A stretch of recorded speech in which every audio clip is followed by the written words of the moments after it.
Selamat datang di channel One Star. Kali ini Mimin akan melanjutkan membahas manhwa Return of the Flower Mountain part ke-8.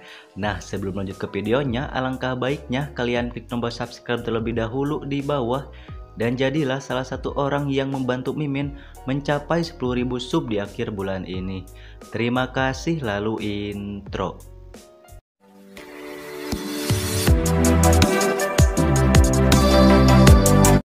Kembali lagi ke pertarungan antara Baekhyun dan juga si Chumyung, yang saat ini mereka tengah beradu serangan. Namun alangkah kagetnya Baekhyun karena skillnya yang merupakan sebuah pedang dilapisi ki tidak berpengaruh sama sekali. Bahkan si Chumyung hanya mengenakan kakinya saja untuk menahan serangan tersebut. Tak sampai situ, di waktu bersamaan, nyatanya Chumyung membalas serangan itu dengan sangat cepat dan membuat Baekhyun langsung terpental begitu saja. Chumyung pun terlihat kesal dengan si Baekhyun karena mau bagaimanapun serangannya tadi itu sangat berbahaya lantaran dia menggunakan ki di dalamnya. Tetapi ia di waktu sekarang lebih mengkhawatirkan si Yuseol yang tengah dalam kondisi mabuk pedang. Sebab teman-teman dikatakan untuk seorang seniman bela diri yang ingin memasuki kondisi mabuk pedang dan mendapatkan sebuah pencerahan itu amatlah sangat sulit. Lantaran kondisi tersebut bisa dibilang hanyalah keberuntungan semata dan tidak bisa dipicu apalagi direncanakan. Diceritakan bahkan seorang seniman bela diri bisa menunggu seumur hidupnya dan tak pernah memasuki kondisi tersebut. Untuk itulah si Yuseol bisa dibilang sangat beruntung karena bisa mengalaminya. Ditambah ada si Chumyung yang membantu ia mendapatkan sebuah pencerahan. Jadi sungguh disayangkan jika dia sampai tersadar karena gangguan yang terjadi barusan. Akan tetapi nyatanya kondisi si Yuseol tak berpengaruh sama sekali atas pertarungan antara si Chumyung dan juga si Baekhyun. Jadi ia tak terganggu apalagi sampai tersadar. Untuk itulah si Chumyung pun sangat bersyukur karena si Yuseol ini orangnya tumpul atau tell me atau tidak peka teman-teman.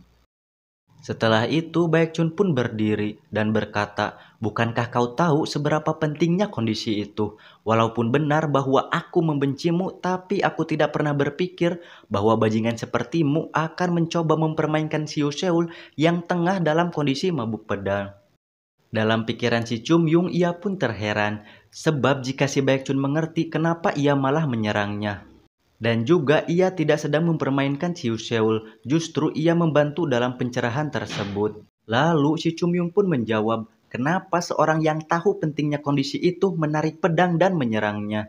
Dan juga apa yang akan dilakukan si Baekhyun jikalau si Yuseol sampai terluka.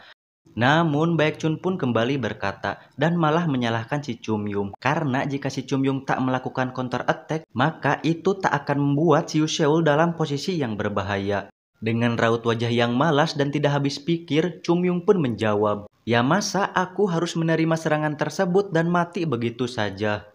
Lalu si Baekhyun pun tak mengakui bahwa ia berniat melakukan pembunuhan. Akan tetapi Chumyung menjelaskan bahwa niat si Baekhyun sebenarnya sudah sangat jelas. Dari awal ia menggunakan ki pedang dan teknik bloodlust. Dengan semua fakta yang sudah terkuak, si Baekhyun pun hanya bisa terdiam, seraya masih bertanya-tanya kenapa si Chumyung tak tergores sedikit pun. Singkat waktu, Baekhyun pun malah mengancam si Chumyung dan menyuruhnya pergi. "Turunkan pedangmu dan mundur. Jika tidak, maka aku atau Baekhyun akan bertarung bukan sebagai sahyungmu, tetapi sebagai seorang seniman bela diri." Setelah itu Chumyung pun berkata, "Kita kan Sahyung dan Sajae, jadi bertarung melawanku bisa saja merusak reputasimu." Mendengar hal tersebut, kepercayaan si Baekhyun pun semakin tinggi karena merasa si Chumyung takut padanya. Ia pun mencemooh seraya menegaskan di waktu sekarang takkan ada yang bisa melindungi si Chumyung. Dan walaupun berita pertarungan ini nanti tersebar, palingan ia hanya akan dihukum dengan ringan oleh ketua sekte.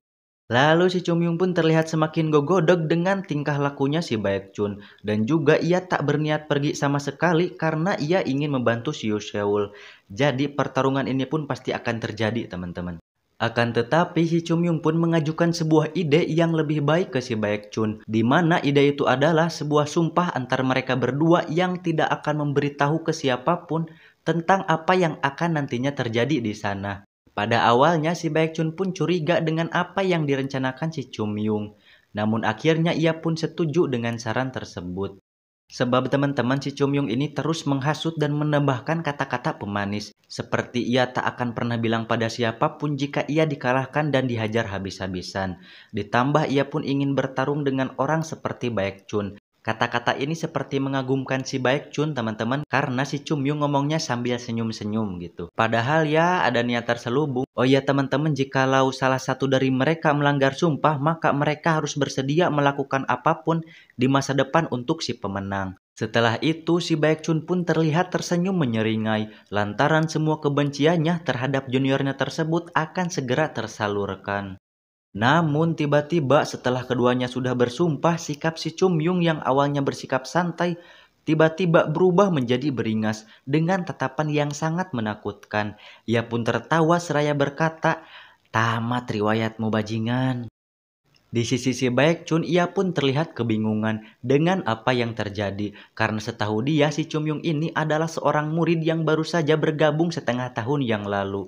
Tetapi entah kenapa ia merasakan aura yang mencekam. Baekchun pun berkata, "Kau pasti sudah benar-benar gila." Di sisi si Chumyung, ia pun terus tertawa sambil menjawab, "Yang gila adalah kau karena memilih bertarung denganku." Mendengar hal itu pun sontak langsung membuat si Baekchun semakin emosi dan melancarkan serangan langsung ke arah si Chumyung. Dan serangan tersebut bernama teknik pedang ilusi. Akan tetapi si Chumyung dapat menghindari rentetan serangan itu dengan cukup mudah. Dalam pikiran si Chumyung, ia pun berkata, itu adalah teknik yang menyedihkan. Sebab ia tahu persis bahwasannya si Baekchun ini salah dalam menggunakan teknik tersebut. Dari gerakan pedang yang sangat kasar dan juga terlalu cepat. Padahal teman-teman seharusnya itu adalah serangan ke berbagai arah dengan pelan. Ditambah si Baekchun ini malah bertarung seperti gaya sekte ujung selatan. Berbeda halnya dengan si Lee Sung Baek yang berhasil meniru teknik pedang ilusi sekte gunung berbunga. Oh ya teman-teman, takut kalian lupa, si Lee Sung Baek ini adalah murid sekte ujung selatan yang bertarung dengan si Chumyung di Guild Pedagang Eunha.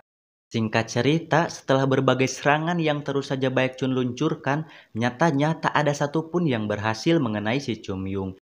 Sampai akhirnya Chumyung pun mengepalkan tangannya dan menyalurkan sebuah ki di sana. Pukulan itu pun tepat mengenai wajah si Baekchun yang membuatnya langsung terhempas dengan cepat ke arah tebing. Dengan bergetar menahan sakit, si Baekchun pun berusaha kembali bangun dari dampak pukulan itu, seraya berkata, "Bagaimana? Bagaimana bisa?" Chumyung pun menjawab, "Apa kau pikir tak ada kelemahan pada gaya berpedang yang kau perbuat?" Mendengar hal tersebut, Baekchun pun kembali berkata, "Tetapi tak ada seorang pun yang bisa menyadari adanya celah sebelumnya." Jawaban si Chumyung pun cukup simpel namun menyakitkan, yaitu karena kalian bertarung dengan begitu payah. Baekchun pun bertanya, apakah ada yang salah dengan teknik berpedangku? Chumyung pun membenarkan perkataan itu dan menjelaskan untuk waktu sekarang si Baekchun ini paling tidak hanya sedikit lebih maju dari yang lainnya. Itu pun hanya sedikit sekali. Tetapi para juniornya atau murid kelas bawah akan melampaui si Baekchun dalam waktu singkat. Chumyung pun menegaskan bahwa ia sebenarnya ingin menghancurkan si Baekchun dengan tangannya sendiri. Tetapi si Baekchun tetaplah murid sekte gunung berbunga yang berharga. Jadi lebih baik menghajarnya sekaligus membantu dia berkembang. Mendengar hal tersebut, si Baekchun pun hanya bengong seperti orang yang kebingungan. Namun Chumyung pun berkata, "Jangan khawatir, aku akan mengajarimu bukan dengan tanganku, tetapi dengan sebuah pedang." Oh ya teman-teman, pedangnya sendiri tidak dikeluarkan dari sarungnya, jadi bisa dibilang aman. Meskipun pastinya itu akan tetap sangat menyakitkan. Dan pengajaran pun dimulai, di mana di mata si Baekchun ia seperti melihat tebasan si Chumyung yang amat banyak langsung mengarah ke arah dirinya. Untuk gambarannya sendiri begini teman-teman, bahu kiri, plak, pergelangan tangan, plak, pergelangan kaki, pak, dan masih banyak lagi. Hingga akhirnya si Baekchun pun terjatuh dan membungkuk. Ia pun mengira bahwa semuanya telah selesai. Tetapi saat ia melihat ekspresi si Chumyung, ia pun tahu bahwa itu sama sekali belum berakhir. Karena si Chumyung seperti harimau yang sedang bermain-main dengan mangsanya. Dan benar saja si Chum Yung langsung memukul kepalanya dengan sangat keras. Dan bangsatnya adalah si Chum Yung berteriak kalimat kepala 5 kali, tetapi memukul si Baek Chun hingga 6 kali. Lalu si Baek Chun pun berakhir tak sadarkan diri. Singkat cerita, Baek Chun pun sudahlah tersadar dari pingsannya. Ia pun bertanya-tanya bagaimana si Chum Yung bisa begitu kuat. Chum Yung pun menjelaskan, bukan aku yang kuat, tetapi kaulah yang terlalu lemah. Obrolan tidak penting pun terus berlanjut teman-teman. Yang intinya si Chum Yung menjelaskan bahwa si Baek Chun ini seperti katak dalam sumur, yang berarti bahwa ia kurang pengetahuan tentang luasnya dunia. Dan begitu banyak juga orang kuat di sekte-sekte lain yang lebih kuat dari dirinya. Oh ya teman-teman, si Baek Chun ini seperti pria sejati. Ia mengakui kekalahannya dengan lapang dada dan berpikir maju ke depan. Untuk itulah ia pun meminta bantuannya si Chum Yung agar membuatnya menjadi lebih kuat. Penjelasan dulu teman-teman agar kalian tidak bingung. Mungkin kalian bertanya-tanya, Min kok si Baek Chun gini? Sebenarnya logikanya simpel teman-teman. Meski dirinya ini terkesan licik, sebenarnya ia hanya iri karena si Chum Yung lebih membantu sekte ketimbang dirinya. Dan ia pun berkeinginan keras ingin membuat sekte Gunung Berbunga kembali jaya dan menjadi pemimpin sekte suatu saat nanti. Untuk itulah ia pun menurunkan harga dirinya dan meminta ajaran si Chum Yung. Karena bagaimanapun semua tujuannya membutuhkan sebuah power atau kekuatan.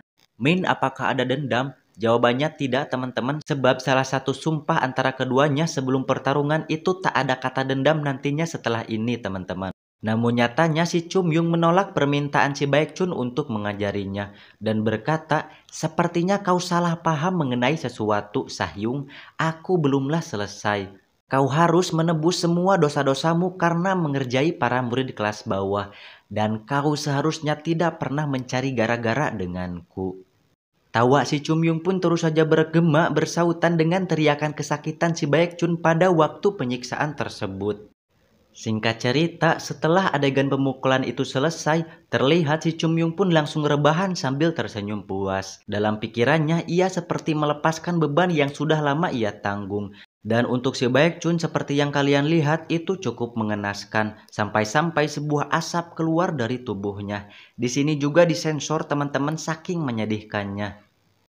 Kemudian si Chum Yung pun masihlah terlihat bahagia. Akan tetapi Xiu Xiao langsung muncul di hadapannya secara tiba-tiba. Sontak Chum Yung pun terkejut dan berkata, setidaknya buat keberadaanmu dapat dirasakan. Astaga.